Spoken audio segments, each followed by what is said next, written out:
Hello, Archie Dunlop here with Talking Astrology with Archie on Thursday, November the 13th, 2025. Today the moon is moving through Virgo.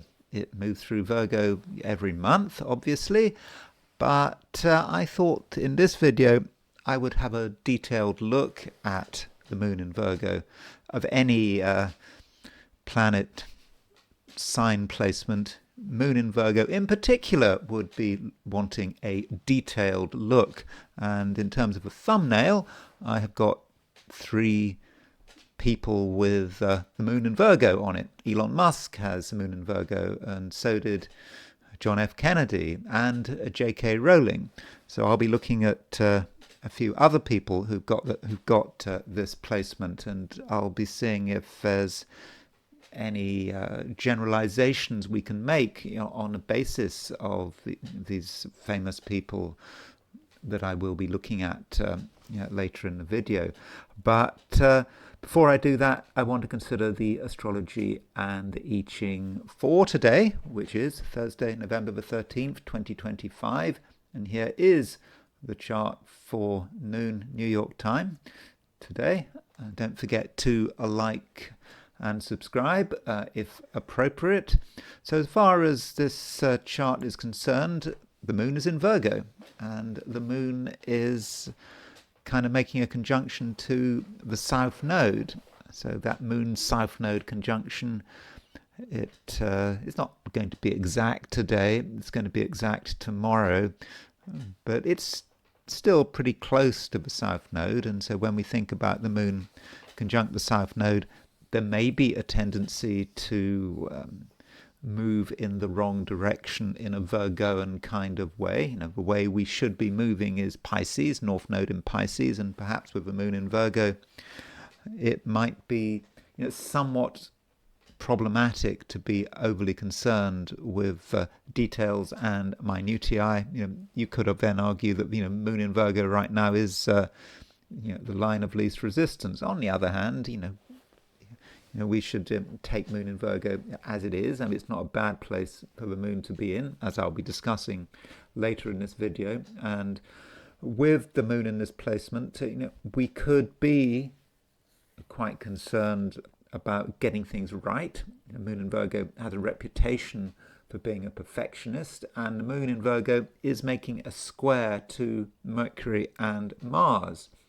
And we've just had the exact Mercury-Mars conjunction yesterday, and moon in Virgo kind of emphasizes it, or at least emphasizes some aspects of it. Moon, you think about moon square Mars, moon square Mercury together, and you might think about getting annoyed if things aren't exactly right, or there's a clash between the Mercury-Mars conjunction in Sagittarius that wants to take things to the next stage, that doesn't necessarily want to be too disciplined, and you clash that, or is that the right word? You contrast that with moon in Virgo, and there could be some annoyance, questioning, do we really want to go that far? And really, that moon square Mercury, moon square Mars, that is pretty much it. Okay, we do have moon sextile Venus. So moon is making a sextile Venus, moon in Virgo, sextile Venus in Scorpio. And moon sextile Venus is an aspect that is pleasant. It facilitates social connections, getting on with people. It's not a particularly crazy aspect, moon in Virgo, Venus in Scorpio. It's about not being too loud, and understanding things, taking the time to understand things, especially on an emotional and material level. And moon sextile true black moon Lilith as well. I mean, that aspect, perhaps it allows us to understand things which in the past might have been difficult, but right now it all could be very easy. And the sun is on the Mercury-Venus midpoint. So, there's Mercury, there's Venus, so they are, what are they? They are about sort of 27 degrees apart, and so halfway between them, we've got the sun there. And I think, that is maybe an important feature of the day, particularly because the sun is, conjunct the midpoint. It's not square or sesqui quadrate, it's right on it. And so when you think about Mercury and Venus, as a pair, you think about creativity, doing things that are beautiful actions, beautiful words, telling people about what we're doing, and perhaps getting support for it. And the sun, you could argue, is about identity and selfhood. And so with sun on conjunct the Mercury Venus, with the sun conjunct the Mercury Venus midpoint, we can be very clear about who we are and what we can do, and we can talk about ourselves and our talents in a very sort of free and easy way, without coming over as being too boastful. So that's the picture for New York. If we move the chart back to Sydney, Australia, the moon is at 0 degrees Virgo. So, right at the beginning of the day, if you are in Australasia, then that means that the first half of the day is in Leo. I didn't realize, I was looking at the comments, that someone was pointing out they were from Western Australia. The time difference between Western Australia and Eastern Australia, I hadn't realized it was 3 full hours. When you think about a 3-hour time difference, certainly the time difference between New York and, say, Los Angeles is 3 hours. And I didn't think that Australia went that far. And yeah, it's true. There's a 3-hour time difference, the same as the United States. Anyway, I learned something. I looked it up. So for that person, sorry, I should know your name, but I can't remember the name. For that person who pointed out the large time difference between Eastern and Western Australia, thank you very much. So if you are in Australia, yeah, the first part of the day is in Leo.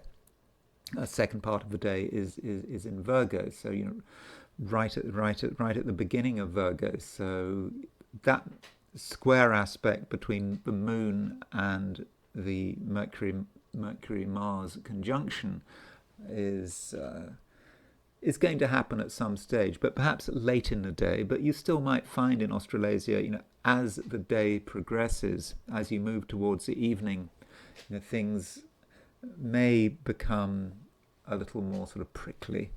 People may be taking offense, or you taking offense, or maybe just getting agitated and finding other people's words and expressing them in a way they express themselves. Not entirely easy. I mean, I'm not saying it's a complete disaster or anything like that. I'm just indicating that the day might shift as it goes along. Beginning of the day, moon in late Leo, maybe not a huge amount going on, but once the moon does move into Leo, that's where the action starts. And I think a lot of our action is connected with that square between the moon and the Mercury-Mars conjunction. And then there is the heliocentric view. So this is, of course, where we put the sun at the center of the solar system. And Venus is still opposition Mercury. So, yesterday I talked about Venus being opposition Mercury. It's still there. And so that rather emphasizes Mercury and Venus, because, I just mentioned the fact that the sun is conjunct the Mercury-Venus midpoint. And so that indicates that there is a real Mercury-Venus feel to today. And then we got Venus opposition Mercury. And I would have said that all of us should really try to explain, what we do and what we're good at. Mercury and Venus is a pair which is to do with art, and creativity, and not just being clever, but being clever in a harmonious kind of way. And so, don't hold back. Whatever you're good at, it is a time to express it. And I know that we've got heliocentrically a Mercury-Venus opposition, which can be stressful. I mean, it is an opposition, and it's an aspect that we don't see geocentrically. Venus and Mercury will never be opposition in a regular chart, but heliocentrically it can certainly happen. And there is that struggle to express ourselves and what we're good at and who we are. And it may not always be easy, but I think we really can do it. And so don't be shy about your various abilities. And again, it's not about being boastful. You're not showing off. You're just telling people what you do. You're letting them know.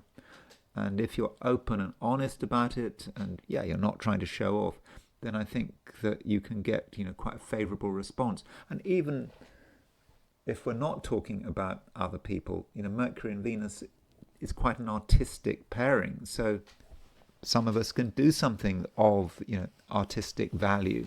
And when I looked at the geocentric chart, I pointed out that the moon was sextile Venus, and the moon was sextile true black moon Lilith, and the moon is in Virgo. I mean, I'm not going to talk too much about the moon in Virgo at the beginning of this video, because I'm going to go on and on about moon in Virgo at the end of it. And so with that moon in Virgo sextile Venus, there is something artistic about it, but it's the aspect of the artistic endeavor which requires some effort. It always requires effort. It's no good just having a wonderful idea, to have a vivid imagination. It's got to be brought down to earth. It's got to be made real. And so geocentrically, with that moon-Venus sextile, in fact, sorry, not moon, moon and Venus, moon-Venus sextile, with that moon-Venus sextile, that does allow us to make something real. So now it's time to look at things from the perspective of the 12 signs. I don't think there's much to say. I don't think, looking at it from my viewpoint of not having gone through the 12 signs, I'm hoping that I'll be relatively brief, because some of my signs recently have been kind of longer than average. Perhaps I've gone on for too long. I mean, I'm a Gemini. I'm sometimes accused of talking too much. So let's see what happens. So these are my forecasts for the 12 signs for today, which is Thursday, November the 13th, 2025. Aries. It's possibly a time when you need to just settle down. There perhaps isn't a great deal that has to happen, and maybe you just instead have to make sure that you're able to sort of collect your thoughts and your ideas, and make them real, and sort of actualize them in the real world. But you need to do it in a gentle way. It's not about constraining or limiting anything, because today the moon is in Virgo. The moon is conjunct the south node in Virgo. So the good point about the moon in Virgo is that it does allow you to take something that in itself is rather unreal. It might be speculative, and you can actualize it and give it some three-dimensional meaning. But perhaps the problem is that if you try to make something real, something that everyone can see in our three-dimensional world, in the process of that transition from imagination to material reality, something might be lost. So the question is, can you give an accurate account of what you are imagining? And I know that you might be in a bit of a hurry. Aries is very often in a hurry. But if you're in too much of a hurry to turn theory into practice, or to turn fantasy into reality, something might get lost, something might get thrown out. So take your time to provide an accurate translation, and and that does mean nothing can be missed, and there may be things that you have to integrate into your creations that are quite complicated. You're having to deal with your imagination and really make the effort to make it real. And it could be annoying because, one or two aspects we've got is we've got Moon square Mercury and we've got Moon square Mars. And that really does indicate a tension here. It's the tension between, on one hand, you trying to make sense of something, and on the other, you've got the big picture, the wider vision. And the two might just feel completely incompatible. And it also applies to the way you relate to other people. Not everyone is going to be immediately easy to deal with. And perhaps you're going to be impatient. And, you just want someone to come to the answer, they're going to spit it out. But the trouble is, if you're too impatient, or at least if you appear to be impatient, then that might be quite constraining. People might feel they have to be careful what they say, and they don't say everything. And so, Aries, you've just got to give people a chance, and you've got to give yourself a chance. Things might take longer than expected, and I know that there could be times when you do feel impatient, when you want some kind of a result, some immediate result. But I think it is worth taking a bit more time. And when you look at the heliocentric chart, just going back to the heliocentric chart. One thing we've got heliocentrically, it's not an exact aspect, but I think this. If you look at Mars is making a quincunx to what's it making a quincunx? Mars is making a quincunx to Jupiter, and so you've had that Mars quincunx Jupiter over the last couple of days, but it's still in operation, and it just could be that Mars there is trying to get results, and it feels uncomfortable with Jupiter. You just want to constrain Jupiter. What does Jupiter represent? It represents, the larger picture. And you don't want to constrain it. You don't want to be impatient. And I do think that it is very important that you give yourself a chance to allow things to just work their way through. And, it's, with your imagination, you can't just get your imagination to cooperate. It does need time. Now, as far as other people are concerned, the moon is making a sextile to Venus today. And this sextile between the moon and Venus, is quite subtle. It's not immediately obvious, but it may facilitate relationships. It may help you to get on with people. Remembering that Moon is also square Mars, so there is a possibility that you don't get on with people because you want things to be done quickly, or because you have a different perspective than they do, and there's just scope for just aggravation. But with that Moon sextile Venus, there is a chance there to just calm things down, and not to be in a hurry, to give people a chance to say what's on their mind, and also accepting that some things can't be said. There are many things going through other people's heads that you don't fully understand. It's happening.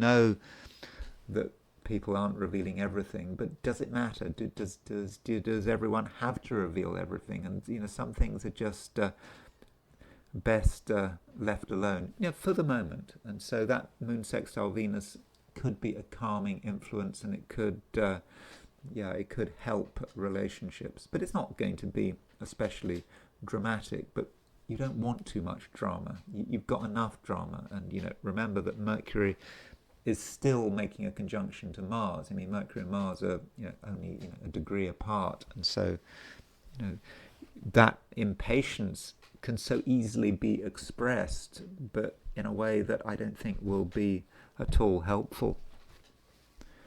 Taurus. The moon is now in Virgo, and with the moon in Virgo, things are changing. The moon is no longer in Leo. I mean, I think that is quite a good thing that the moon is no longer in Leo. I mean, the moon has to be in Leo once a month, but while the moon is in Leo, maybe you're just not fully able to be yourself, or perhaps you're just concerned about making sure that everything is sorted out, that everything is secure, and being able to do something fun.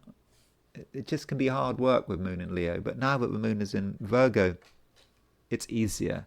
You're feeling better, and it's easier to be yourself and to do the stuff that you enjoy, especially now that the moon is making a sextile to Venus. So moon in Virgo making a sextile to Venus in Scorpio. Venus is in your opposite sign. As I was saying yesterday, Venus is not in such a bad position, even though it's in Scorpio in its detriment. And that's because Venus is in its own terms, and the terms are so it's a minor dignity between 7 degrees, between 7 degrees Scorpio and 11 degrees Scorpio, if we use the Egyptian terms rather than the Chaldean terms. And that does give you dignity, and it gives you dignity in a social environment. So broadly speaking, with Venus in Scorpio, it is a time where you have to perhaps pay more attention to what other people are doing and to other people's needs, and that's not something you necessarily want to do. But while Venus is in its own terms, you can certainly hold your own. I mean, it's not that you're really going to have to be aggressive about it, but you can hold your own. And with moon sextile Venus, I think this might be a time when you can relate to other people pretty well, and you can find plenty of common ground, and it's all very natural. Moon sextile Venus is not an exciting sextile. It's not about fireworks. It's more passive. It's just understanding another person, that other person understanding you, not necessarily doing anything that is impressive. I mean, you're always impressive. You can always be impressive, but you don't have to. And if you just can slow things down to another person's pace, it's just going to make things a lot easier. And whatever you do, try to avoid conflict. Conflict is unnecessary because of that moon sextile Venus. And you might say that there are two aspects at play. There's moon square Mars and moon sextile Venus. So the moon is moving away from that square to Mars towards the sextile of Venus. So you could say that the moon kind of brings two people together. And so you have Venus and Mars, Venus representing you, Mars representing the other person, and there might be an apparent conflict of interest, you and this other person being on a different wavelength, but the moon creates common ground, makes the square to Mars, but kind of moves Mars towards Venus in a kind of indirect kind of way. And it might be that however different you are from someone, even if there's almost a sort of an outright conflict, you've got something in common. It might be something rather unusual. It just might be something you're both interested in, that is enough to bring you together. So even when you're dealing with people who in the past you absolutely have not got on with, that doesn't mean to say that's the end of a matter. There's always a common interest, and I think that today you should always be looking for that common interest, and that includes, with people you are with all the time, people you've known for a long time. If there's currently a dip in a relationship, then I think the moon can, to some extent, resolve that dip by just concentrating on, what brings you together. So if you've been with someone for decades and you're having disagreements and you don't see eye to eye, think, what do you have in common? It must be something you've got in common. So focus on what you've got in common rather than what makes you different. And I'm thinking particularly about some common interest, something you both enjoy, and that would be a good way of handling today, and making the most of today's potential, because I do think that from a relationship perspective I can see the problems, but I think I can certainly see the solution, and that solution is with the moon in Virgo. And of course I'll be talking about moon in Virgo in much greater detail at the end of this video. Gemini. Mercury is still making a conjunction to Mars. This conjunction to Mars is just 1 degree apart. So in some respects that's going to be a continuation of yesterday. So with Mercury conjunct Mars, you're perhaps feeling agitated, more agitated than usual, something bothering you, something you can't stop thinking about. You might like to relax. You might not have to worry about the future, what's going to happen next year, maybe even tomorrow. But you can't help yourself. You keep thinking, and I mean it could be, but it's a very simple problem. There's maybe something that you were supposed to do. You were supposed to sort it out, organize it, and you just don't want to do it. You can do anything else, but just not this one thing. And maybe once you get this one thing out of the way, you're going to feel a whole lot better, and that agitation will start to ease. It might even disappear. And with Mercury conjunct Venus, inevitably that's going to say something about you and other people and how you're experiencing these other people. Other people can be annoying, or it's possible that they're annoyed with you. And so even if everything is fine on the surface, you kind of know that it's not. And it could be that just something needs to be discussed, and that you need to make your opinions crystal clear, in the same way that you can allow another person to be crystal clear about their opinions.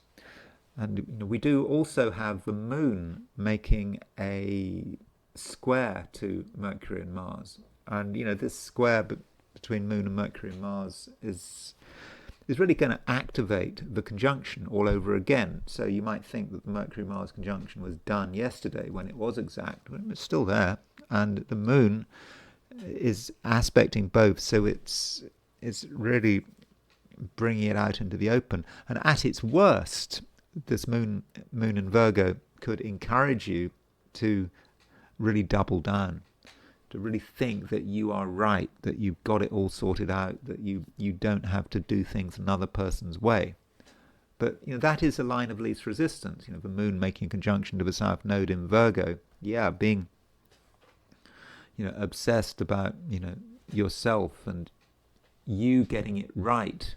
And when you think about it again, you should think about it again, you'll perhaps realize that you've been maybe making sort of too much of a fuss of it all, and perhaps you need to sort of open your eyes and direct your attention to something wider, to the wider world, realizing that there are big things going on that are bigger than yourself, bigger than your own private interests. And there's no harm in thinking about how you're going to progress through this complicated and perhaps exciting world. And the possibility there is that maybe you should be thinking about the North Node in Pisces. Maybe you should be thinking about your ambitions, what you want to do. You might find, if you're at work, for example, that your natural inclination is just to think about the past, to think about something else. You're not necessarily very present, but I think you can make an effort to be present. And if you can be present, then I think that you're going to be more effective, if you happen to be working today. Even if you're not working, it just could be. It's just about how you're trying to project yourself. And it is important to project yourself, outwards. You don't want to just get sort of completely caught up in your own inner world. Besides, if you are interested in what is happening, and you should be interested. If your eyes are open, you're listening, you can see things going on that might not be great. I mean, I'm talking about here might not be great for other people. You can look at other people's strugglings and the way they try to solve problems, and perhaps they're not being very successful. And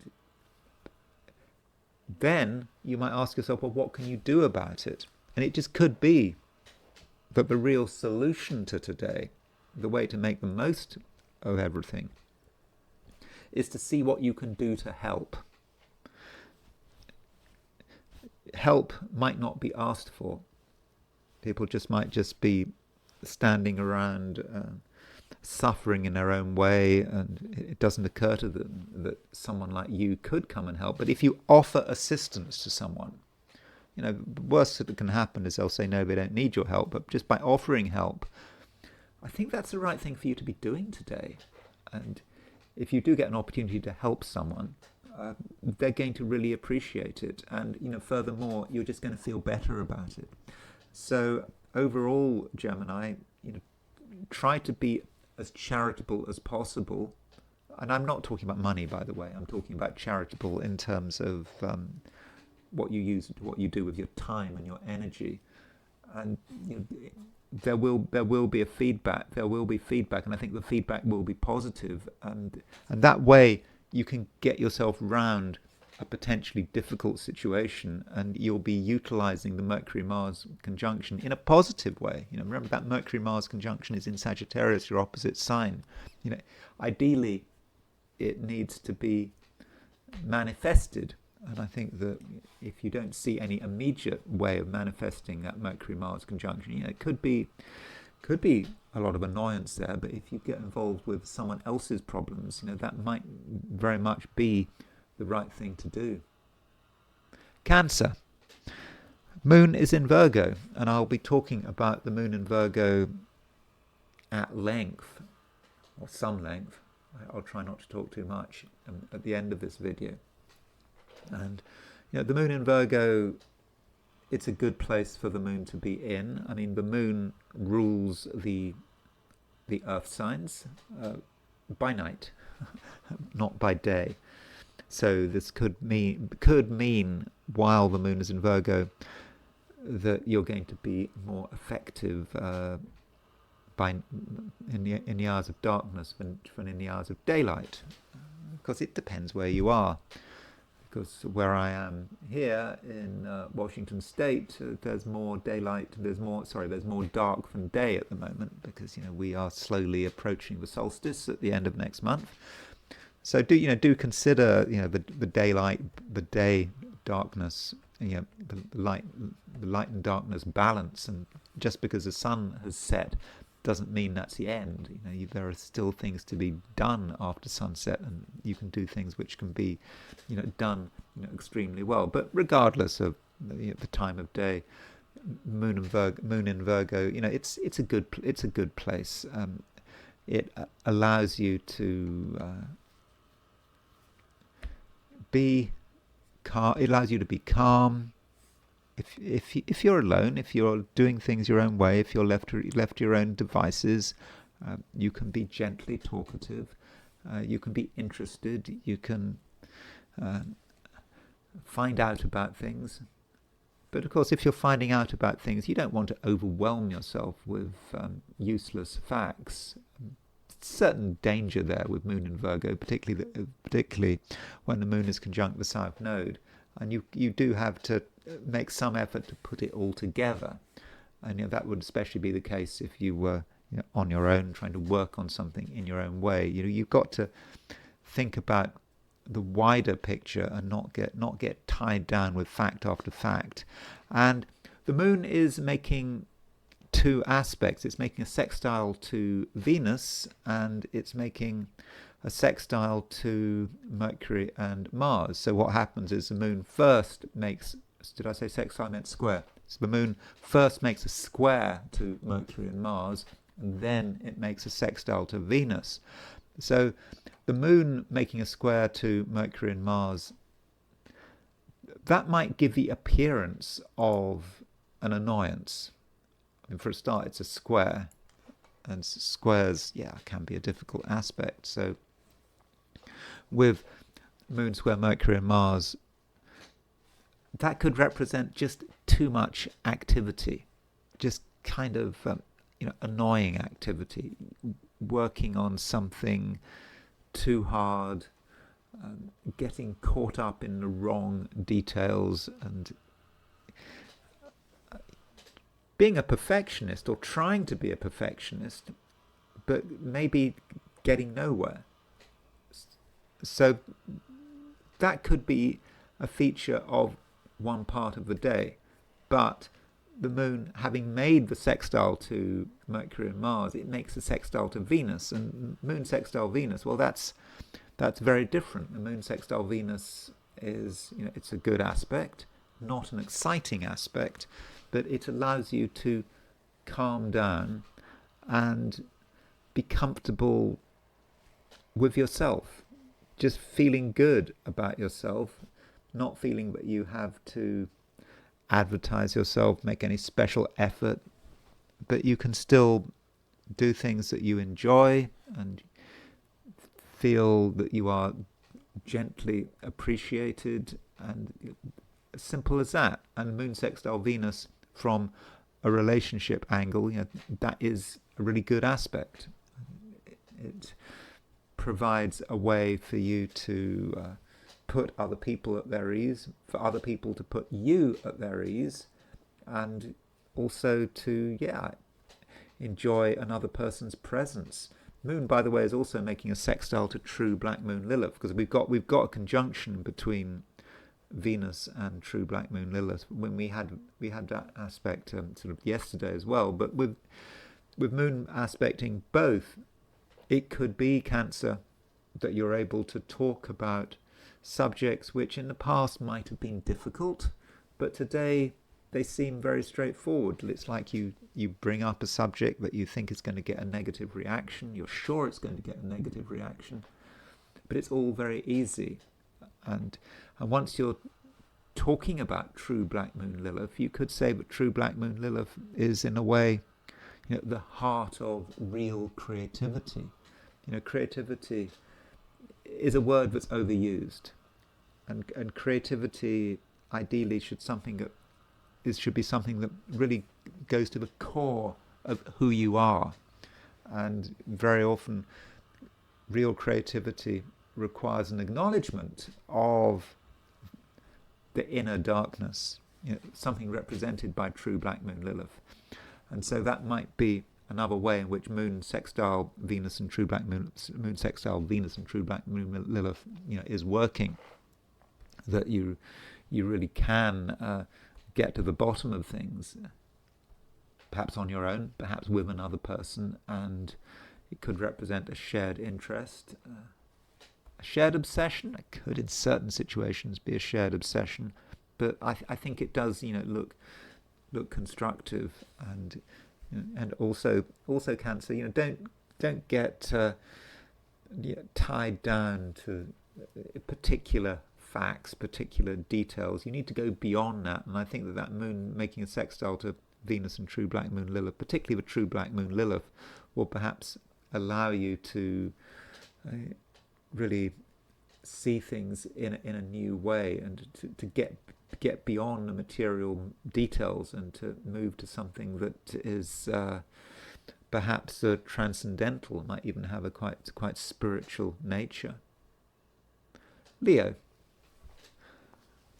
The Sun is conjunct the Mercury-Venus midpoint, and that is important for you. I mean, the Sun is your ruler, and if you look at the chart, the Sun is exactly on the Mercury-Venus midpoint, and so this is a time when you can tune into your creativity, into what you're good at, and you can sort of move beyond some of your stubbornness. I think recently, Leo, you have been quite stubborn. You've been holding on to things, and perhaps you've been worried that if you were to be sort of more open, something bad might happen, or you're concerned about other people's reaction, and you have been perhaps more protective, self-protective than usual.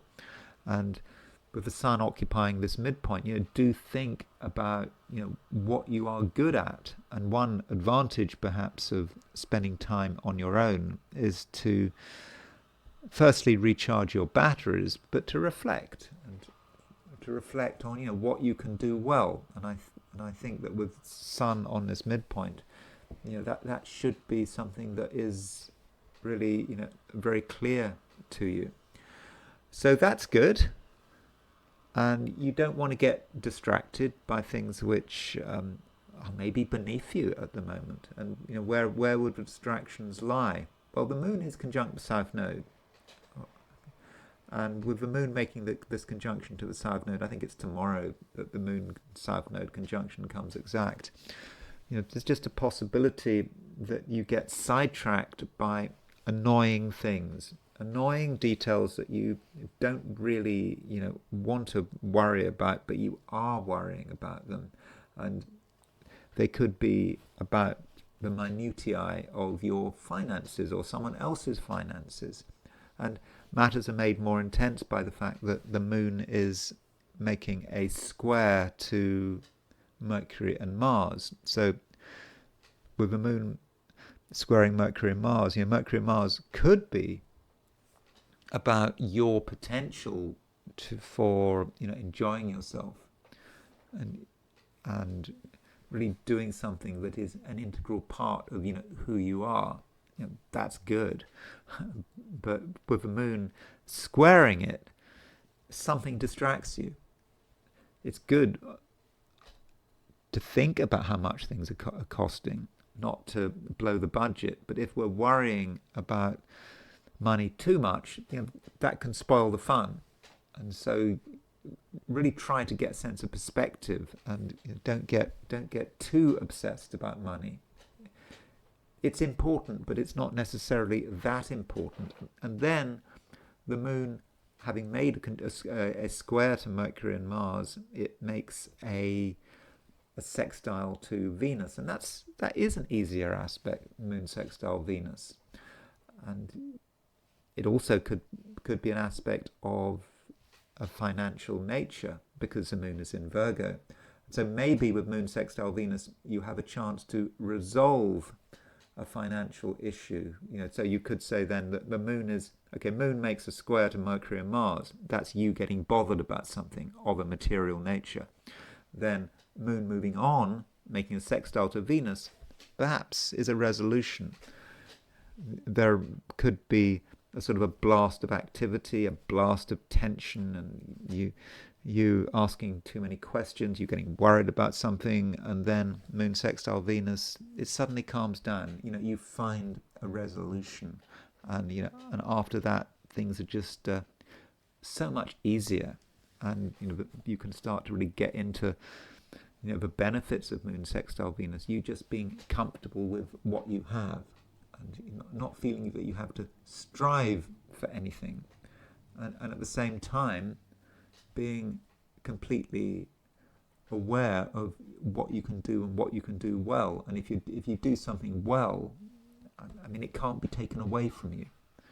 And money is not an issue. In fact, if you do something well, you could in the end be paid for doing something well, and if that's important to you. So today, Leo, I'm not saying that it need be hugely dramatic. I think that there certainly are irritations, but if you can see through these irritations, especially if these irritations relate to money, I think you will come out the other side, and you'll realize that things are good, and most importantly, you've got what it takes. Virgo. Moon is in your sign, and I will be talking more about the moon in Virgo.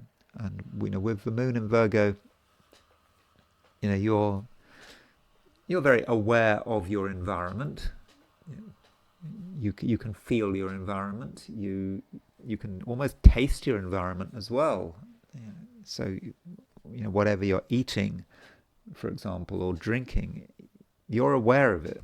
You're aware of what's in it, and that can be a moon in Virgo trait, or sun in Virgo, even Virgo rising trait. That you pick up on things. Smell, taste, the air, it all matters to you. And with the moon in Virgo making a square to Mercury and Mars, that sensitivity could be higher than usual. Particularly moon's square Mercury. Okay, the moon does square Mercury a lot. You get in just a 2-week gap between the squares between Moon and Mercury. But this time round, Mars is conjunct Mercury. So what's happening is that the Moon in Virgo is highlighting that conjunction between Mercury and Mars. So it could be making you more sensitive than usual. And sensitivity can be a good or a bad thing. I mean, it is good to be aware of pollutants. What's wrong with things? If something smells bad, do something about it. If you're not eating the right stuff, that's not going to help. And so, being sensitive, reacting to things that are unhealthy, that's good. But you don't want to necessarily overreact. You can't expect things to be perfect. And of course, once you get into your head that something might be wrong, something might be, contaminated, where does it stop? You need to relax at some stage. And that can be an issue with the moon moving into Virgo. Always noticing that things are not perfect. But fortunately, the moon having made a square to Mercury and Mars, it does make a sextile to Venus. And so that moon sextile Venus indicates that you can find what you're looking for. You can find some calm. You can feel happy with what you've got, with what you've brought together. And in terms of contaminants and pollutants, you can distance yourself from them. I mean, it's always difficult. I suppose it depends where you are. I was looking in the news at sort of protests in Delhi, where you've got air quality of something like 340. I know this time of year the air quality can get really bad in northern India. But I don't know. It must be pretty bad if you're a Virgo in Delhi or any large city where there's a lot of pollution. I don't know whether it's true. It was saying if you live in Delhi, you breathe the air in Delhi. It's equivalent to one pack of cigarettes. I'm sure that's an exaggeration. I even heard 2 packs of cigarettes. I mean, that seems over the top. But if you are in Delhi, well, you're going to perhaps be more sensitive than usual to the air. But with moon sextile Venus, there's always a way out. It doesn't matter where you are. There's got to be a way of finding a healthy environment for yourself, and that's what you should be striving for, wherever you are in the world. And I do think that you can find it. So perhaps with moon making a square to Mercury and Mars, the fortunate thing about that is it is an impetus. It is an impetus to make things better. You're aware that things aren't great. You're aware of pollutants, and then you move to the sextile of Venus, and you find a way out. So that's one way of looking at today. Another way of seeing today is with Moon in Virgo, you are thinking about yourself and your own needs, and that's great. But with a Moon conjunct South Node, there may be times today and tomorrow where you put too much emphasis on your own needs, and you perhaps don't take the time to consider other people. It takes some effort to start to think about what other people want, what's bothering other people. It's much easier perhaps to think about what's bothering you, and then there's a slight danger of self-obsession, and self-obsession is definitely not the way forward. Instead, start thinking about what might be bothering other people, and I think if you make a real effort, you can start to be aware of other people's problems, perhaps what's causing them pain, what's aggravating them, and you can actually do something about it. You have the capacity to make someone's life better, to remove an obstacle in their life, and it won't take very much effort on your part. So do consider how you can help. You can help, and if you make an effort to understand what's bothering someone, then they're going to really appreciate it, and in the process you're going to feel really good about it. So that might be the way forward, and you should be thinking about the way forward. The way forward is arguably represented by the North Node in Pisces, and so the Moon is opposition the North Node in Pisces. So your immediate reaction is to perhaps just think about yourself, but if you can move to the other end of the nodal axis and try to understand what's bothering other people, then that's the right thing to do, and then you have the opportunity of doing something about it. So perhaps a bit of selflessness on your part might pay considerable dividends, at least in terms of your satisfaction and happiness. Libra. On the surface, it doesn't seem that much is going on. It seems that maybe there's not too much reason to be optimistic. Moon is moving through Virgo, the sign before Libra. When the Moon is in Virgo, it can often be a time when Librans are just feeling that they're not ready, that they have to hold things back. Plus, of course, we got Venus in Scorpio, Venus in its detriment. So that's the surface view. But if you really look at what's going on, it doesn't look bad at all. As I was saying yesterday, Venus is moving through its own terms, because that part of the Scorpio between 7 and 11 degrees of Scorpio is in Venus is in its own terms, and that gives you dignity, that gives you strength.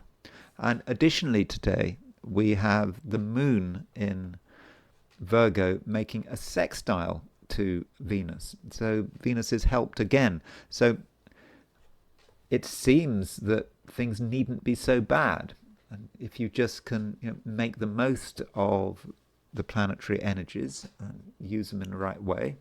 I'm not saying that you have to be overly dramatic about it. There's nothing that you absolutely have to do, and perhaps with the Moon in Virgo, it really is the case that you can bide your time. But sometimes Librans do just like to bide their time.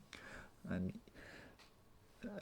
additionally, with Venus, in its own terms at the moment, it's not going to last long. Venus is quite a fast-moving planet, and that area between 7 and 11 degrees of Scorpio is quite brief.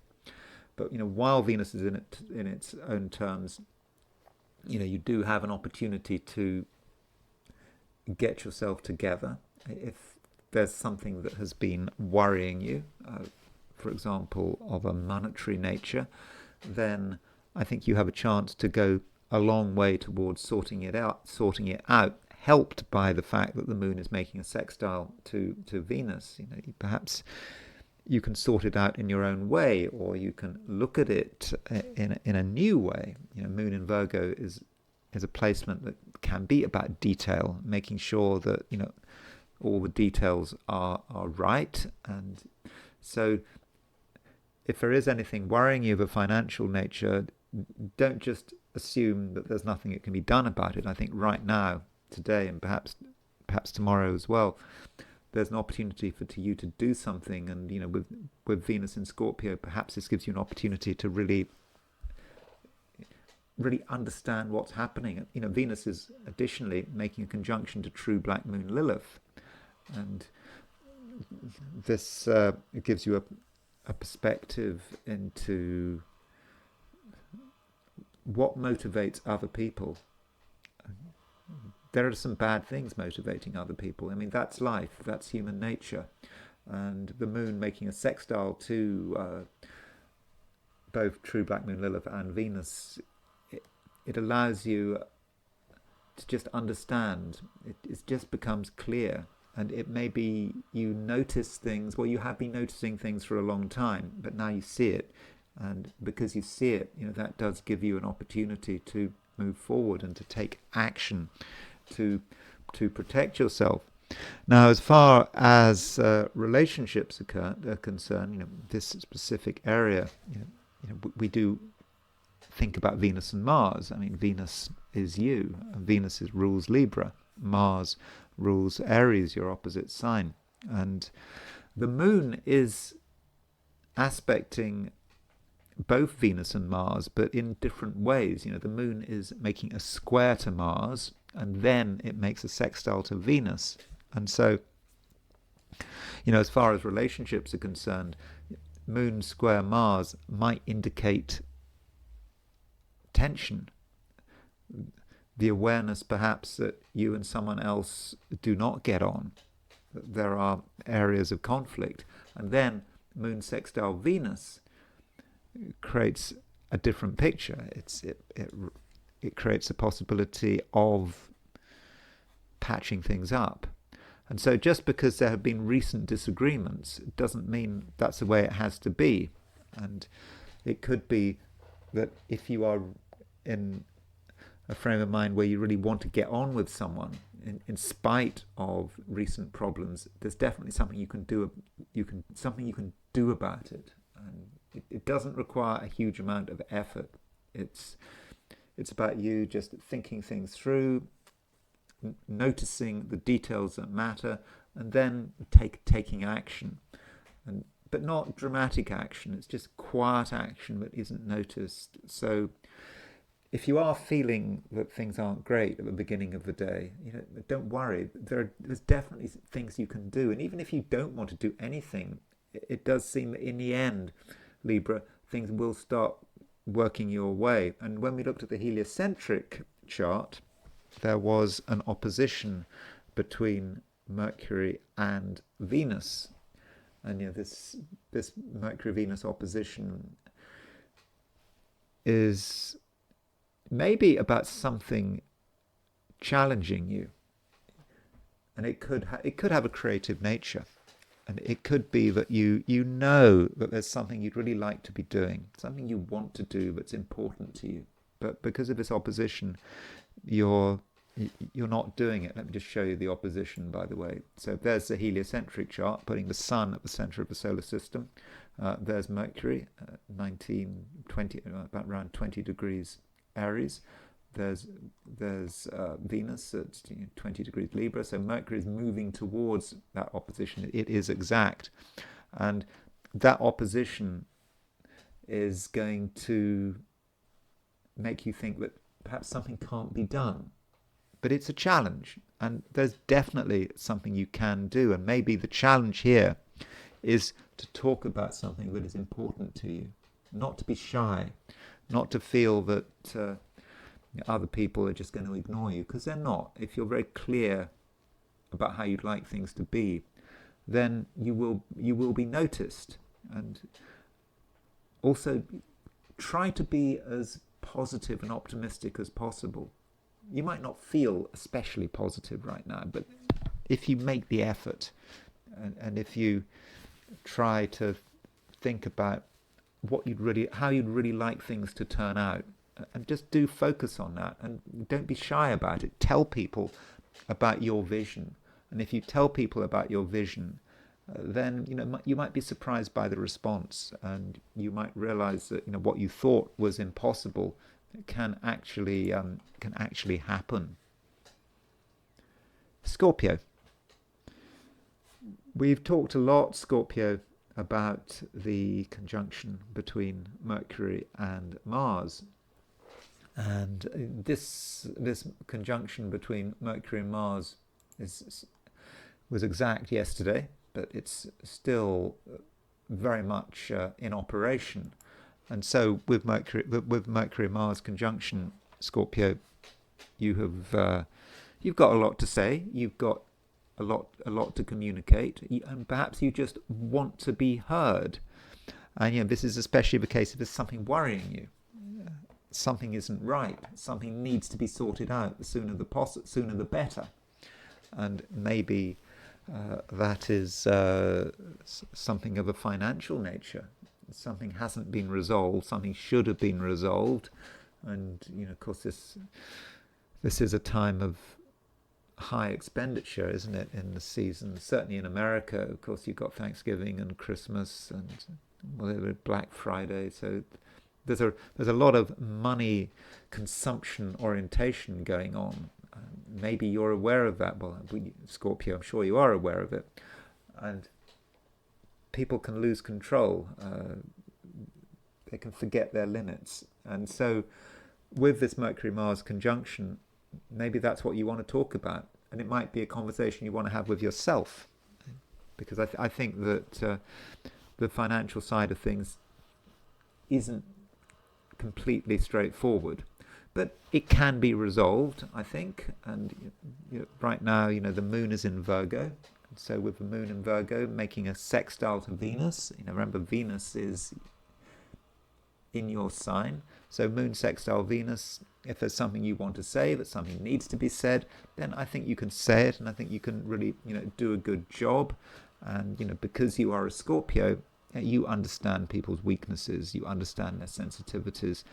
And, if difficult things need to be discussed, I think you certainly can do it.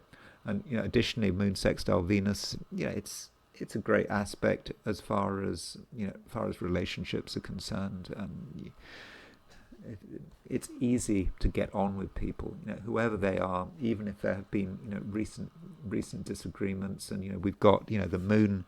Okay, the moon does make a square to Mars, and then it makes a sextile to Venus. So those two aspects, which should really be seen as the same movement, can help you, and they can bring you and someone else together.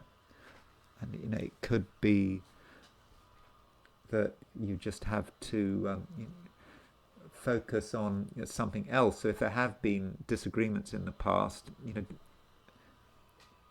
try to move away from the substance of those disagreements and try to reframe things in terms of something else, focusing on what you and someone else have in common. And also with the moon in Virgo sextile Venus, you can get closer to people who you just meet. So if you meet someone socially today, then there might be very immediate common ground. And so moon sextile Venus can be about friendships and how friendships can get stronger, even if there have been recent disagreements. For example, disagreements about money. So money should not necessarily be the be all and end all. Although perhaps you've got a situation where a conversation starts on a financial footing, but then moves on. Perhaps you can resolve the financial and material side of things, and then broaden the conversation out so that it can become sort of more constructive and about sort of you and someone else, being able to relate to one another. And talking about relationships, I think that your own efforts and your own energy can really make a big difference. You know how to forge relationships. You may not know how to do it intellectually, but you know how to do it in an emotional way. And if you throw your energy into a relationship, whatever that relationship might be, then your efforts can very quickly bear fruit. So don't feel, Scorpio, that you have to do things on your own. That's not necessary, I don't think. And other people are there for you, and you're there for them. So from a social and interpersonal from a social and interpersonal point of view, I think today can work out very well, even if to begin with that doesn't seem to be the case. It seems that that there are difficulties, but whatever difficulties you might think exist, I think in the end you'll realize that you can get over them very quickly. Sagittarius. Moon is now in Virgo, and the moon is making squares to Mercury and Mars. And I certainly think that these squares are dynamic, and I don't even think they need to be problematic. Squares in astrology, it can create problems. They represent two principles which is kind of quite difficult to bring together. But from your perspective, you've got the moon is now in Virgo, and so with the moon in Virgo, you're feeling quite motivated. There are things you want to get off the ground. Okay, I know that Mercury is retrograde, but Mercury is retrograde a lot, and just because Mercury is retrograde doesn't mean you have to stop everything. And what Mercury retrograde might be about is certain other people not being especially helpful. You feeling maybe that you have to do things on your own. So I wouldn't worry too much about it. Okay, you could say that Jupiter is now retrograde, but again, Jupiter's going to be retrograde until the beginning of March. You can't just stop what you're doing until the spring, or the northern hemisphere spring, or the southern hemisphere autumn. You just can't stop what you're doing.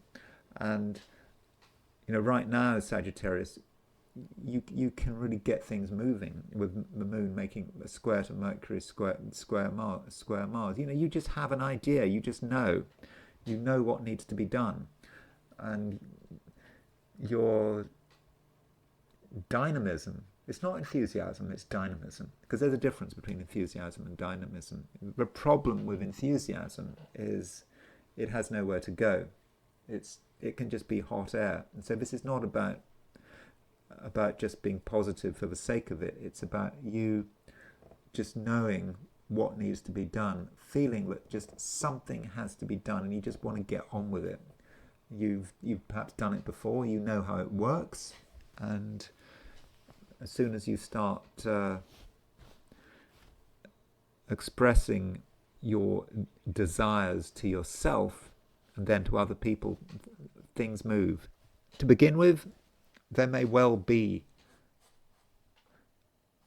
pressure, there may be resistance, but if you just keep going, you keep moving, I think that this is resistance you will get over. And it should not be seen as a big conflict. At first it might be.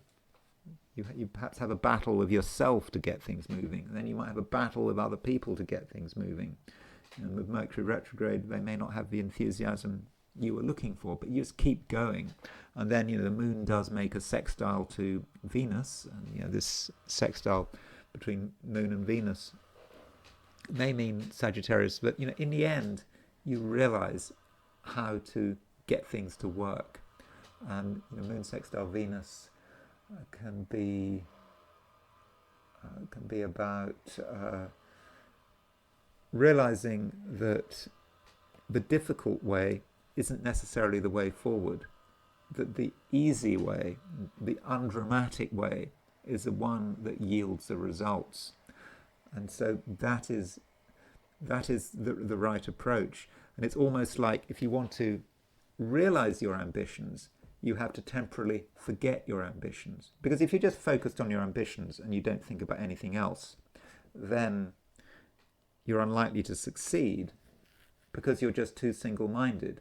But if you start to put the ambitions sort of on hold for a bit and then think about other things, perhaps think about the social dimension, think about how you're presenting yourself, making sure no one is upset, but at the same time not being too obsessed with other people's needs, but getting a balance right, and slowly it can all come together.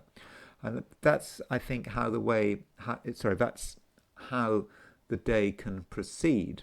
So even if you think, Sagittarius, at the beginning that you're in a weak position, that you haven't got enough energy to see it all through, even if that's the way you feel, by just constantly moving, by trying different things, by trying to show some sensitivity, and not being overly obsessed about what you want to achieve, you in the end you achieve what you want to achieve. So by forgetting something, you find it. And so overall, Sagittarius, I think that today can be very constructive, and you've got sufficient dynamism to see things through, but at the same time you've also got the subtlety as well. And with that subtlety, we're talking about sensitivity to other people, not being upset if you're not getting enough enthusiasm from someone else, not allowing yourself to be disappointing, taking people as they are and working with them. So it does look good, Sagittarius. Capricorn. Moon is now in Virgo. And so, with the moon in Virgo making a sextile to Venus, I would have said, Capricorn, that this looks pretty good. I think that with moon in Virgo, you're able to see what is possible. It's not about being negative anymore. Maybe in the recent past, you were aware of all the reasons why something couldn't happen, but now you get a different view, and you start to be able to understand how things work, and perhaps how other people can work as well. And that might be the key to it, because the moon in Virgo does make a sextile to Venus, and this moon Venus sextile is constructive. And it allows you to maybe explain your vision. Everyone has a vision. Capricorns have their vision. At times you might be quite skeptical about your own vision, in the same way that you can be very skeptical about other people's vision, because you're asking yourself, well, what is the possibilities? How can it really happen? But right now you can see how a plan might not work, but at the same time you can see how it can work if you make sure that everything is sorted out, that all the details are in place. And I think that is a key point. And details take many forms. We're not just talking about material details. We're talking about emotional details.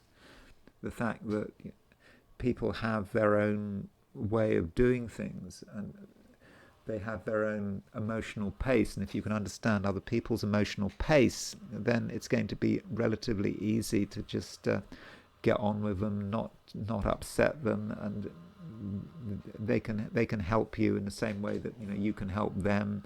And that moon sextile Venus does indicate that it's worth working with people. I mean, this is a theme that I've been talking about for many of the signs, that just because people seem difficult to begin with doesn't mean that they stay that way. And if you can work with the social material, I do think that in the end you're going to be rewarded. And it's important not to be frustrated and not to feel that you have to say something that is potentially treated the wrong way. And that has been an issue over the last maybe week for some Capricorns. Sometimes you might say something which is harsh, might go further from being harsh. You might be using words that but may cause offense. So be careful what words you use. In particular, don't be crude. Sometimes Capricorns can be surprisingly crude, and it may be to do with the fact that Capricorn is an earth sign. In terms of the language they use, the language can be very down to earth, and it certainly explains the situation very well, but not everyone will appreciate it. But maybe you're trying to create an effect, and you certainly can create an effect with your own words. And of course, words come from your mind, and it's a question is what are you thinking about? And some Capricorns at the moment are seeing things in a negative light. You are aware of the worst case possibilities, the worst case scenarios, and you can see how things can go wrong. Again, this is something that's been building up over the last week or so. You can see it all, and you're quite suspicious right now. It's good to be suspicious, up to a point. I mean, if you're suspicious, it means that you can take steps to protect yourself.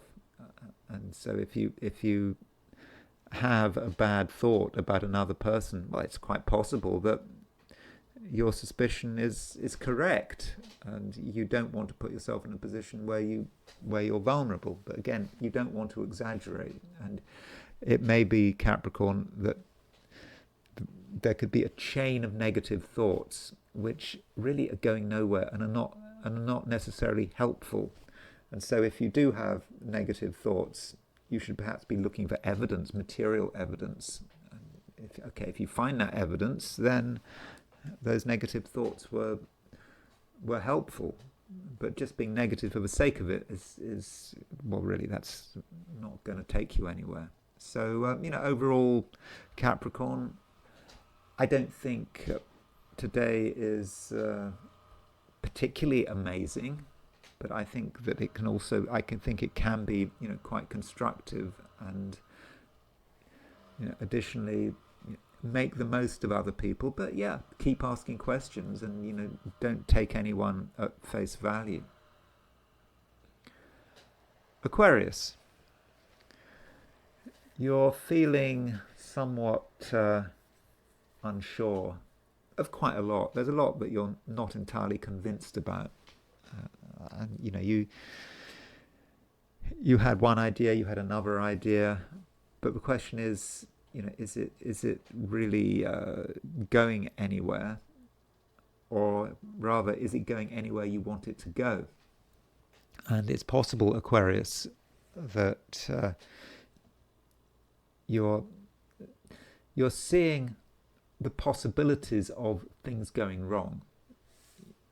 It's starting to become clear that if you're not careful, things could go off the rails, and in the process you might be worrying about other people. Why can other people really be trusted? Because it might seem to you that some people are up to no good, and this is something about Saturn. Saturn is your ruler, and this is how Saturn is feeling. And you could say that there is, no smoke without fire. So if you have genuine suspicions, then it's quite possible that those suspicions are correct.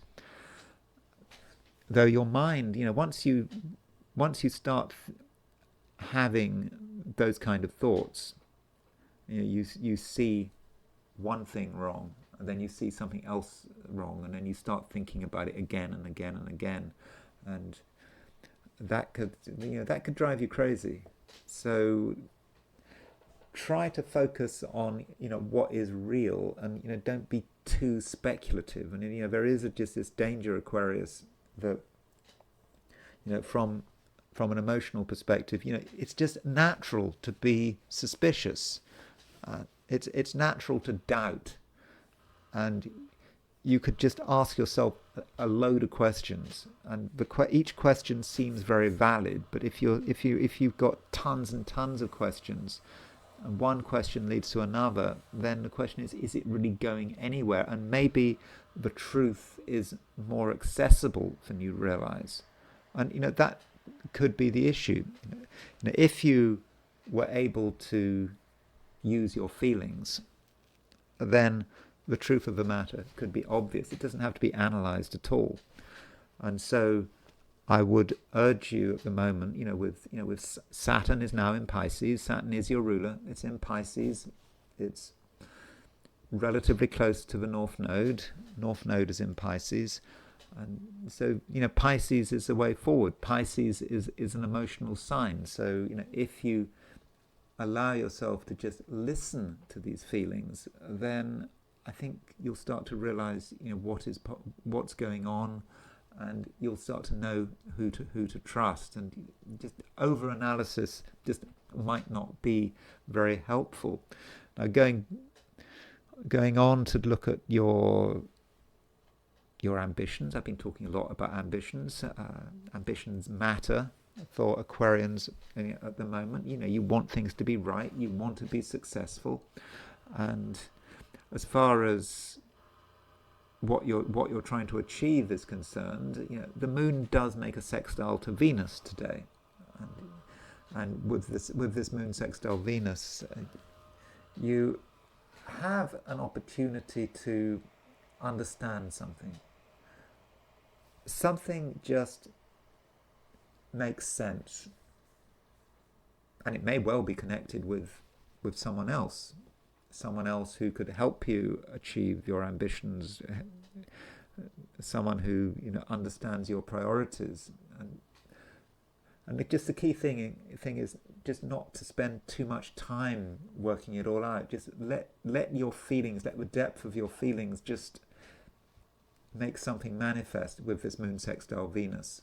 And once something is clear, it will start to become obvious, and it could be, as far as other people are concerned, that there are choices to be made.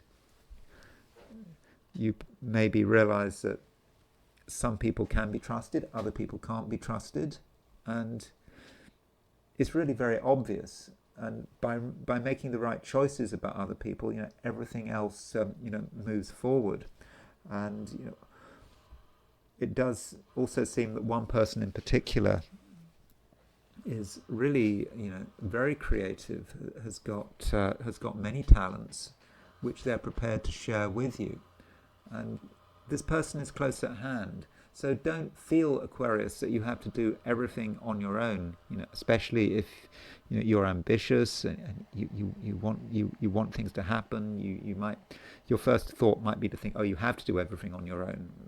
You're the only one that has your particular set of ambitions. Can you really trust another person? But someone is there who's got so much to offer, but you've just got to give them a chance. And that also might say something, by the way, about close relationships. If you want relationships to work, then carefully consider what is important to your partner or your spouse or whatever. There's something they want to work on. There's something they want to develop that's very important to them, and yeah, you might be dismissive, but it's not a good idea to be dismissive. And if you're dismissive, well, you're dismissing another person's character and personality and individuality. So give people a chance to shine, especially the people who are closest to you. Pisces. There might be a certain emphasis on other people. The other, after all, the moon is in Virgo, and Virgo is your opposite sign. But you don't want to take it too far. The moon is making a conjunction to the south node. And so, whenever the moon moves into Virgo at the moment, while the south node is also in Virgo, it can just be a time when you are just tempted to spend too much time worrying about what's bothering another person, perhaps giving in to outside pressure, when all along the person that is important is you. And that's not just about being selfish. If you look after yourself, then it might be the case that other people are looked after as well, because you have everyone's best interests at heart, and if you're prospering, then maybe other people are prospering as well. And right now the moon is making a square to Mercury and Mars, and this square to Mercury and Mars could be about you potentially being disrupted.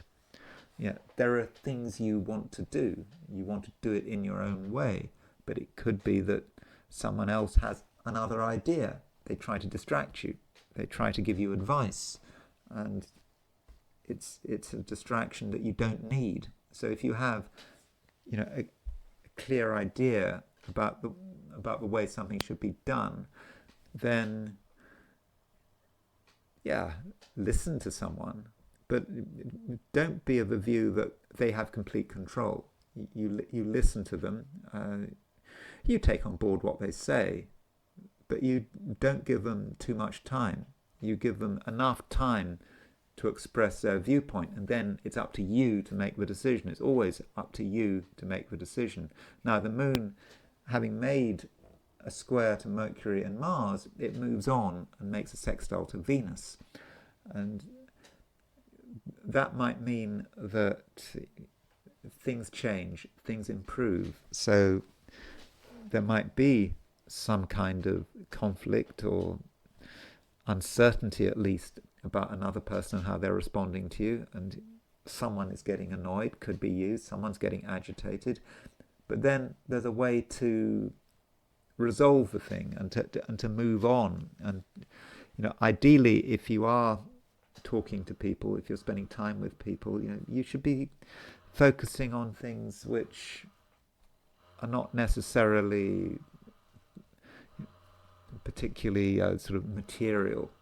Try to focus on other things. Try to transcend the conversation with Moon sextile Venus. If you're talking about something which is spiritual, or which is a million miles in the sky, high up in space, that's where you should be. It's quite sort of elevating. And so serious conversations about serious subjects are a good idea, provided you don't waste too much time. Other people can waste your time if you give them a chance, but I do think that that is unnecessary. But you should also remember, Pisces, that you don't have all the energy in the world. As far as your general strength levels are concerned, you're not on 100%. I'm not saying you're on 0%, but you're sort of in the middle. And if you spend too much time worrying about what another person thinks, that's going to drain you.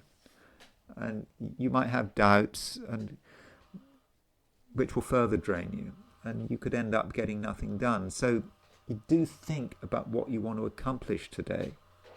And make sure you've given yourself enough space and enough room in order for it to actually happen. So yeah, which goes back to what I was saying. Your main priority should be yourself. It doesn't mean you can't listen, but you've got to think about what you want to do and what you want to achieve. So those are my forecasts for 12 signs. And now it's time to look at things from the viewpoint of the I Ching. So I asked the question, what is Thursday going to be like for those watching the I Ching section of this video? And the first hexagram I got was hexagram number 29, which is the abysmal. So if you look at this hexagram, we have got two repeated trigrams. See, they're the same as each other. You have each of these trigrams represents the abyss, and so it really is the abysmal. You know, it's different ways of looking at water. It's not the lake; it's the abyss. You know, that bottomless pit. And so, on the face of it, things don't look too good. It certainly looks dangerous. And when you're talking about the abyss, that really does indicate something that you might fall into. And so you have to be very, very careful where you tread today. I mean, maybe literally. I mean, be aware of your environment. You know, don't fall into holes. I mean, you know, that's could it happen? Well, it depends where you are. And you'd think abysmal, given the watery side of things. You know, perhaps be careful of water in general, and any situation where you could get stuck. And of course, it's not just about the material world. It just could be about doing things which just don't necessarily work out. And we have the third line moving, and the third line moving kind of indicates that at some level we do fall into an abyss. We find ourselves in a situation where we are stuck. You know, we can't get out. We feel we should try to get out, but it doesn't work. We feel we can't stay where we are because we might get sucked down. You know, kind of like quicksand, isn't it? I mean, quicksand. I was looking up quicksand, and quicksand is a bit of a Hollywood myth. I mean, quicksand is not quite as bad as it seems in most cases if you look it up. So I mean, I know that it's a nice image, quicksand, and you know, the idea of getting sucked down in the desert. You know, just the sand just takes us down. It takes us down into the abyss. Okay, that's not going to happen. But still. There may be a stage, perhaps at the beginning of the day, where we just feel we can't move, where we can't do anything, and then the fourth line moves, and the fourth line is indicating that help is at hand. You know, one of the images of the fourth line is of someone in a prison cell, and food and water being lowered down to them so that they have sustenance. So it's like you might be stuck and there are people up there lowering food down towards you. So it's not so bad. You may be stuck, but help is at hand and people are trying their best. So, you know, don't give up. And then the fifth line moves, and the fifth line has really interesting imagery. The fifth line here is about being buried alive by Earth, and that's the bad news, being buried alive. I mean, but there is good news, and the good news is there's not enough Earth to cover you. So it's like something is trying to bury you, trying to completely obliterate you, just suck you down, but there's just not enough energy there. And not enough Earth, so you're able to get free because there aren't the resources there to destroy you. And so, you know, I don't know what you're struggling with. I don't know. You might not be struggling with anything, but it just seems that things could be difficult, but not so bad. you're not going to be overwhelmed. You're not going to be sucked down into the abyss forever. Things are starting to improve, and we then move to a second line, and so a second hexagram, and the hexagram we move to is hexagram number 32, which is duration. And the advice here is to stick with it.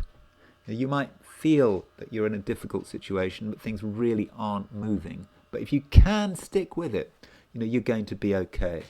So, don't worry if things don't work today. Don't worry if you feel stuck. There will be, a way out, and it's just perhaps all about persistence on your part. And I want to finish by looking at the astrology and by looking at the moon in Virgo. Why moon in Virgo? Something so generic, something that happens every month. Well, I haven't looked at the moon in Virgo before. I haven't looked at any moon sign before. I mean, I know there's a lot going on in the world, but it's complicated. I could be talking about the shutdown. There's some Senate vote. There's always stuff going on in the Ukraine. I've just talked about the BBC, but why not just make some effort to move away from politics? Although inevitably I'll find myself talking about politics in this last section, because there's always something to talk about that is of a political nature. But it's just what does it mean for the moon to be in Virgo?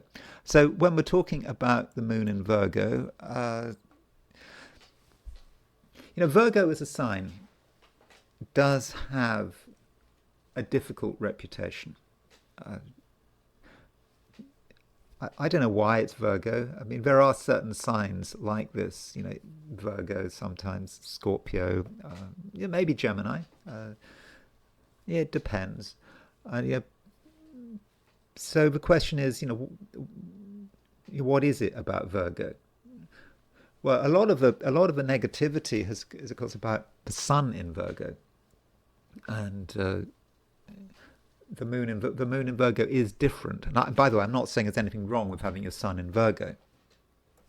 And with the moon in Virgo, it's a more obvious, a natural place for the moon to be compared with the sun in Virgo, because the moon is it's a feminine planet, and it's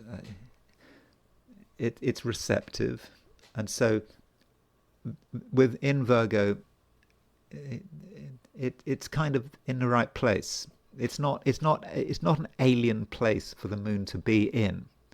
And additionally, the moon rules the earth signs by night, at least using the scheme that William Lilly used in Christian astrology in the 17th century. So the moon rules Virgo at night, and the moon rules the earth signs at night, and Venus rules them by day. So that does give an indication that the moon has a certain dignity to it, in this sign. And when we think about moon in Virgo, we of course think about detail. That is kind of the easy choice. If we're thinking about Virgo and we want to say something about Virgo, just say detail. Just talk about that. And in terms of these videos I do, when I'm talking about Virgo, I have to say something, don't I? I can't just pause for sort of 10 seconds and try to work out what I'm going to say.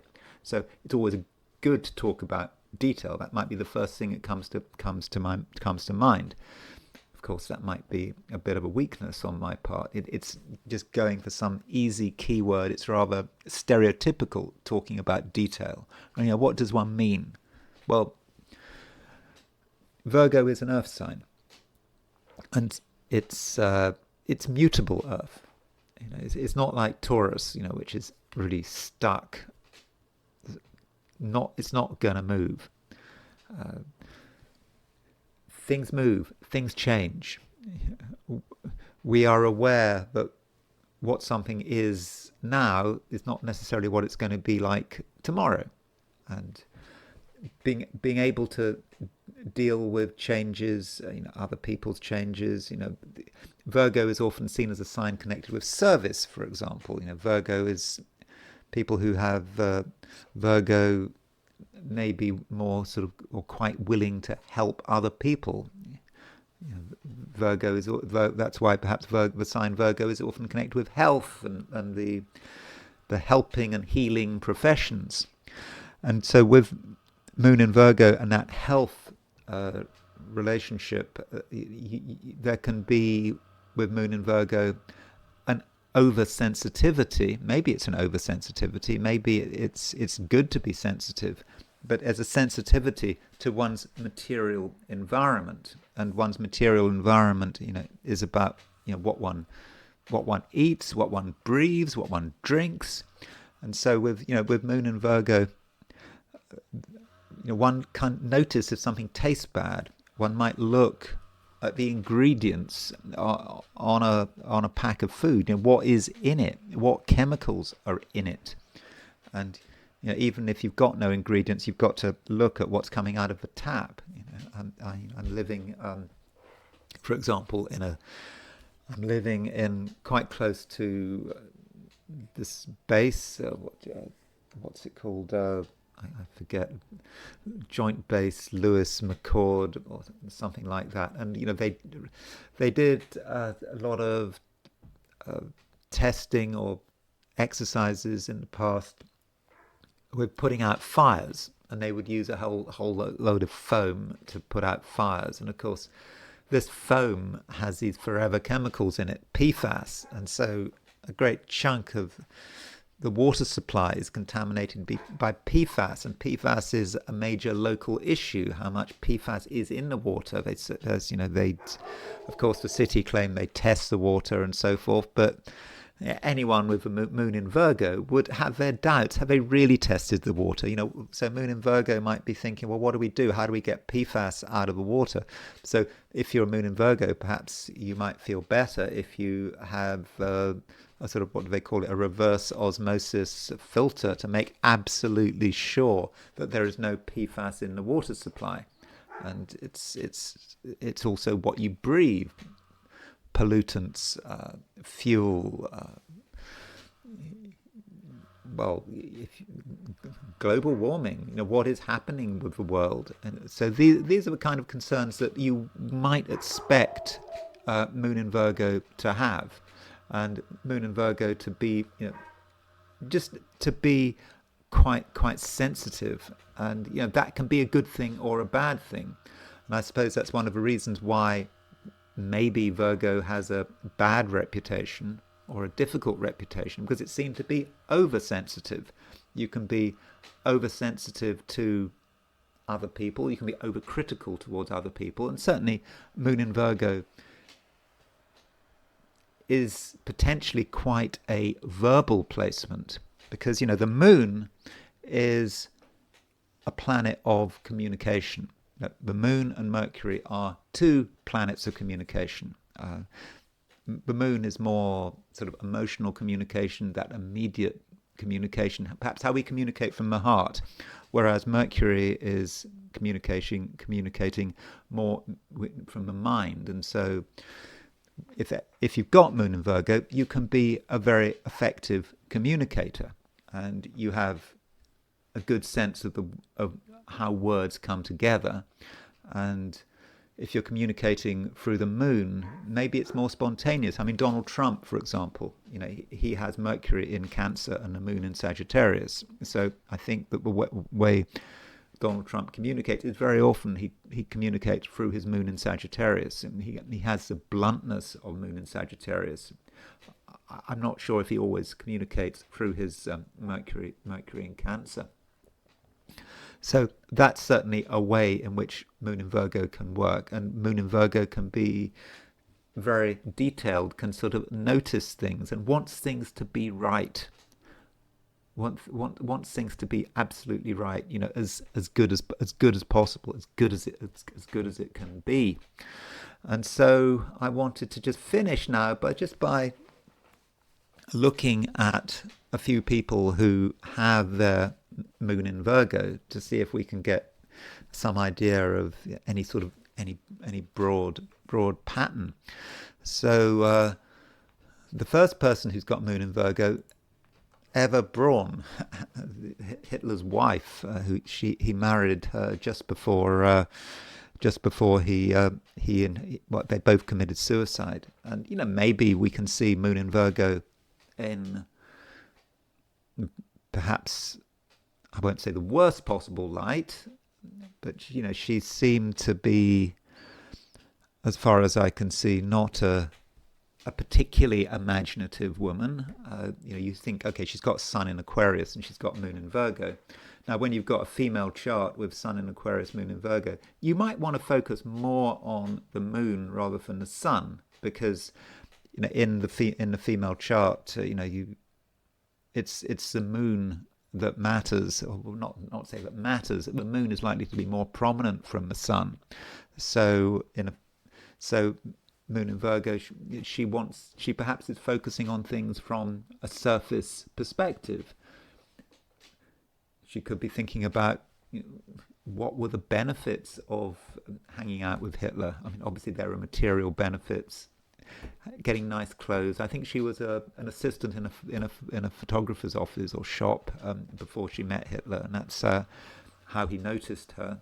And so that's Eva Braun. I don't want to say much more about her, but clearly she had priorities, and that can perhaps be a problem with Moon in Virgo. It can focus on the wrong things. It can focus on maybe the material and not be thinking about maybe the emotional side of things, or not really understanding what was going on and where it was all going to lead. And if you look at Eva Braun's horoscope, she does not have any personal planets in water signs. Hitler didn't either. I mean, Hitler had no personal planets in water signs. When I say, traditional planets in water signs. Okay, she had Neptune in Cancer, so you had a couple who had, neither of them had any water. So she wasn't really able to tune into what was going on. She just lived through that Moon in Virgo, and that's what happened to her. Now, Moon in Virgo can be quite cutting, can be quite critical. I mean, it is about how you use words. And Alexei Navalny had Moon in Virgo. Now, we do have a time of birth for Alexei Navalny. Now, he was an opposition leader who was very critical of Putin, and he did this video going into great detail about Putin's palace and talking about how huge it was and all the facilities he had. But he was also sort of mocking Putin as well, and I don't think that went down very well. And so that would be potentially Moon in Virgo. That's one aspect of Moon in Virgo, the ability to be critical. And he also had Sun and Venus in Gemini. So perhaps with that Sun, Venus in Gemini and the Moon in Virgo, he knew how to upset people. He knew how to use words. But of course, in his case, it didn't really work in his favor. He had Moon in Virgo. He was poisoned with I think it was nerve gas on August the 20th, 2020. Moon was also in Virgo when that happened. In fact, look at Mercury. Mercury was at 0 degrees 17 when Navalny was poisoned with nerve gas. He was on a flight around sort of Tomsk, I think. And so Mercury was exactly on his moon. So you could say Mercury on his moon. The moon is the public, and Mercury on his moon represented an event which propelled him into the public eye, into the whole world saw what was happening to him. He didn't die of nerve gas. He was sent to because it was so public. He was sent to Germany for treatment, and he survived. But of course, he decided to go back to Russia, and he got arrested and died in prison, I think. the cuttingness of Moon in Virgo, should perhaps not be underestimated. And we looked at Eva Braun, and there was a suggestion there that with Moon in Virgo, you're just focusing on the details. You just focus on the details, but you don't actually see the underlying picture. And the former United States Secretary of State was Antony Blinken. So Antony Blinken was Hebe Rubio's predecessor. Now he had Moon in Virgo, and so Moon in Virgo would certainly be looking at the details. But I think there can be something quite petulant about Moon in Virgo. And I mean, Antony Blinken was particularly petulant. Clearly someone who was... It was easy to offend him. He had his ideas, and obviously he was absolutely committed to the war in Ukraine. He was a terrible diplomat, interestingly. He was very good in terms of diplomacy with...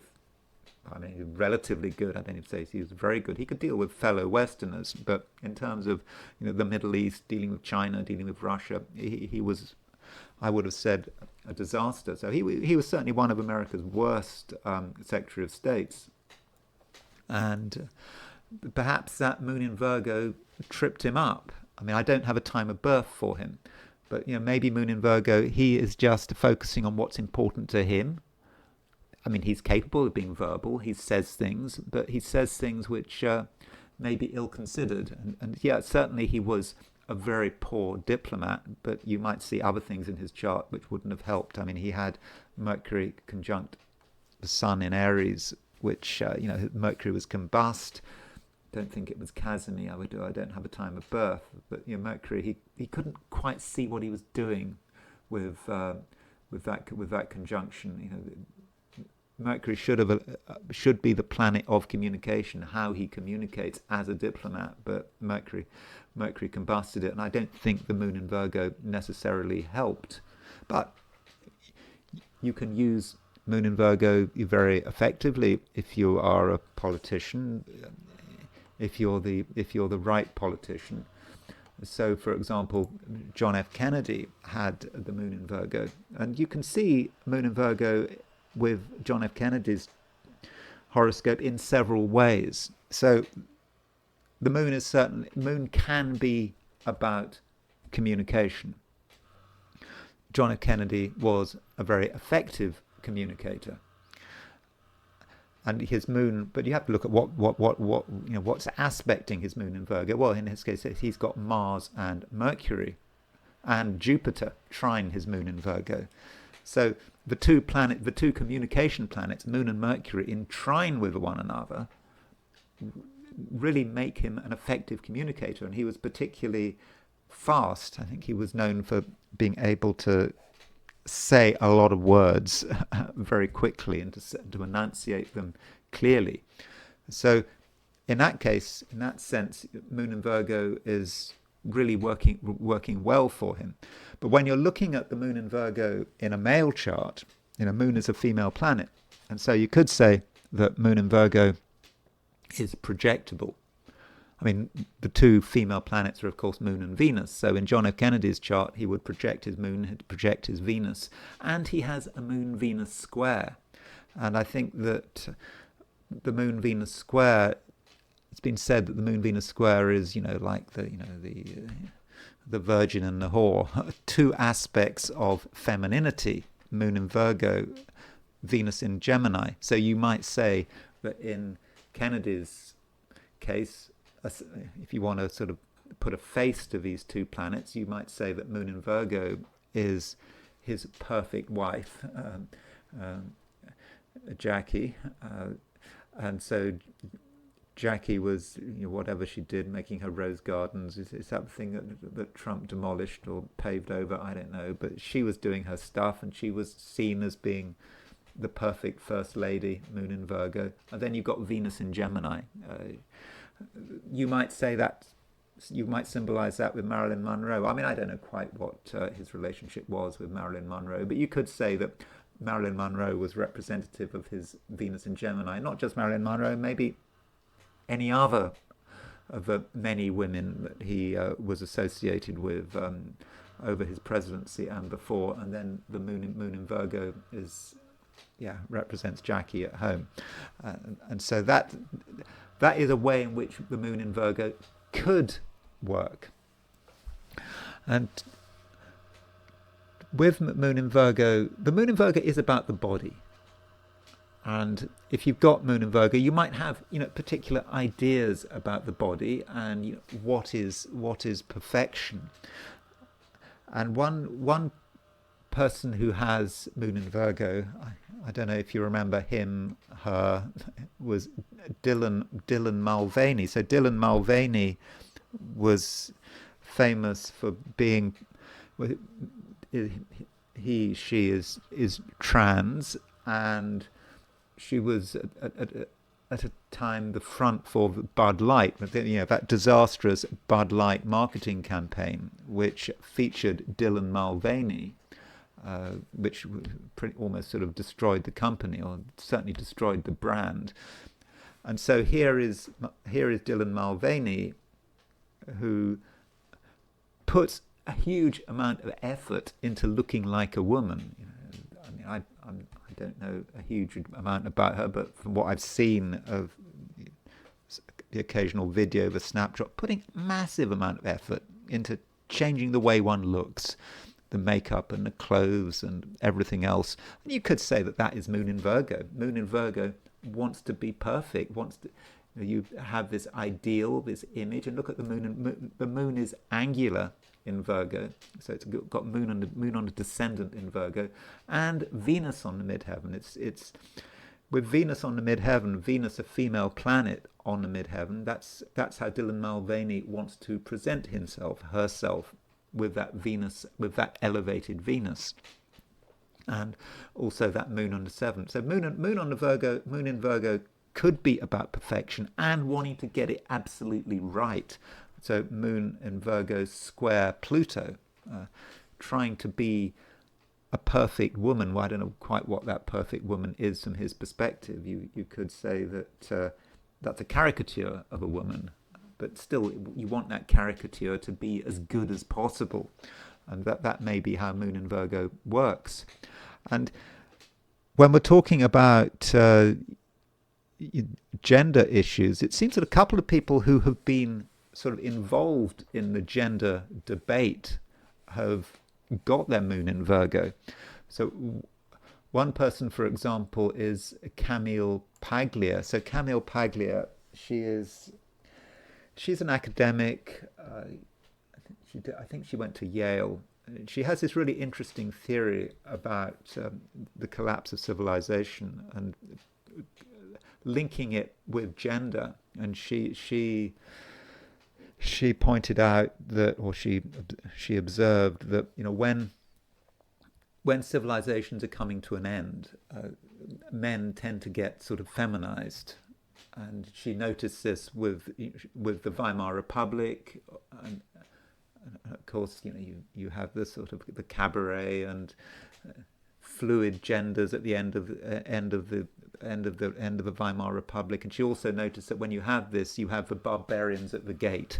You have these very male figures who society is not fully aware of. And she noticed this similarly with the end of the Roman Empire, that she noticed that statues became more feminized as a society became statues of which used to be these heroic muscular men became more feminized at the end of society. And she's noticing the same thing now. That's how she sees it. And of course, the barbarians of the gate, you had this sort of transgender obsession, which I think is, of course, dying down to some extent. But you have the barbarians of the gate. You have radical Muslims. You had ISIS, and you have people who would, of course, have no time for all of this feminization. But it's an interesting observation. And so gender is very important to her. And Camille Paglia definitely has moon in Virgo. And of course, moon in Virgo is someone who is very detailed, someone who notices things, who would notice, who how statues are changing, how societies are changing, that sort of feminization. And so Moon in Virgo, opposition Venus, and that might say something about it as well.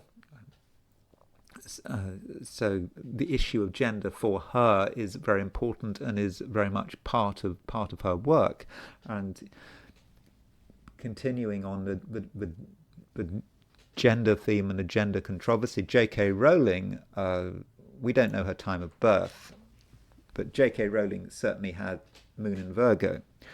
Now you could say that Moon in Virgo, it's a placement, it's ruled by Mercury. We don't know what sign J.K. Rowling's Mercury is in, because she won't give her time of birth, but her Mercury could be in Leo, could be in Virgo, but she has Moon in Virgo, and so Moon in Virgo could be just to be about writing.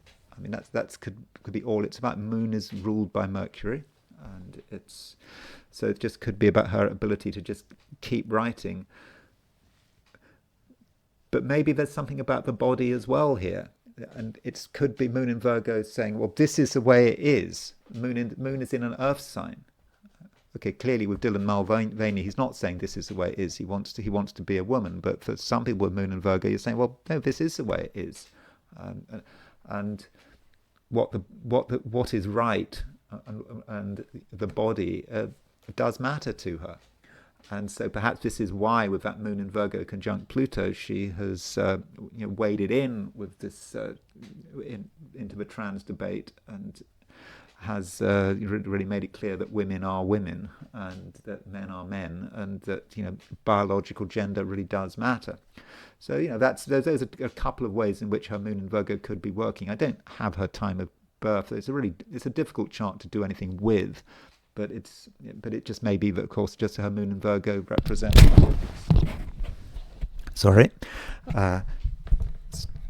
Her Moon in Virgo just represents her writing and her ability to write, because Moon in Virgo can write very well. And Elon Musk, again, someone who got heavily involved in the gender debate, of course, for him it was personal. His son decided to change his gender, and this obviously really upset him, and he has Moon in Virgo. Now his Moon in Virgo, we can see this in other ways. It may just be about his versatility and his intelligence. Whatever you think about Elon Musk, the fact that he has Moon in Virgo really helps him sort of understand things and go with the tide. And his Moon is in mutual reception to Mercury, and I think this is a key point with Elon Musk. The fact he's got Mercury rising in Cancer in the sign of the Moon, and the Moon is in Virgo in the sign of Mercury, and so that Moon Mercury mutual reception does give him maybe not just intelligence, but the ability to be effective in terms of business, and to understand what he needs to do to be successful. But going back to the transgender issue, Moon in Virgo may be very aware of gender and regarding a man as a man. That's obvious. That's common sense. That might be how Moon in Virgo sees it. And as far as writing is concerned, another example of someone who was, a good writer was the Marquis de Sade. Marquis de Sade, don't forget, sadism was named after him, and he wrote sort of erotic novels at the end of the 18th century, and for which he was sent to the Bastille. And the Marquis de Sade has the Moon in Virgo, so you could say with Moon in Virgo, he was quite into bodies. I mean, in terms of what he was talking about, perhaps the sadism he was describing in his books. I mean, it's kind of strange, but he's associated with sadism. I don't think he himself was a sadist. He wasn't himself guilty of horrific crimes, but it was just what he wrote and what he imagined. And so that's his Moon in Virgo. Trine Uranus, trine Mercury. So you know, he's sort of got a grand trine involving Moon, Mercury, and Uranus, and so you know that gives us an idea about how Moon in Virgo works. And I think that with the Marquis de Sade, yeah, the fact that he's a writer, Moon in Virgo, trine Mercury. Was he a successful writer? Well, certainly his works are famous. You can buy his works, and they got attention. And you throw in Uranus and Moon trine Uranus. You know, he wants to do something original, and he's certainly able to do something original. People haven't forgotten the Marquis de Sade. So those are a few thoughts on the Moon in Virgo. I think that from the charts I've shown you, I think that in many cases having the Moon in Virgo is quite a positive thing. It creates intelligence, it creates versatility, and it can be associated with good verbal and writing skills. Although there are a few problems with Moon in Virgo, you know. And you have to look at the aspects it has. You know, for example, John F. Kennedy with his Moon in Virgo square Venus in Gemini. Anyway, thank you very much for watching. I hope you enjoyed this video. If you did enjoy this video, I'd be very grateful if you were to like or subscribe, if appropriate. And if you want to buy me a coffee, there's a link in the description. And I will talk to you again tomorrow.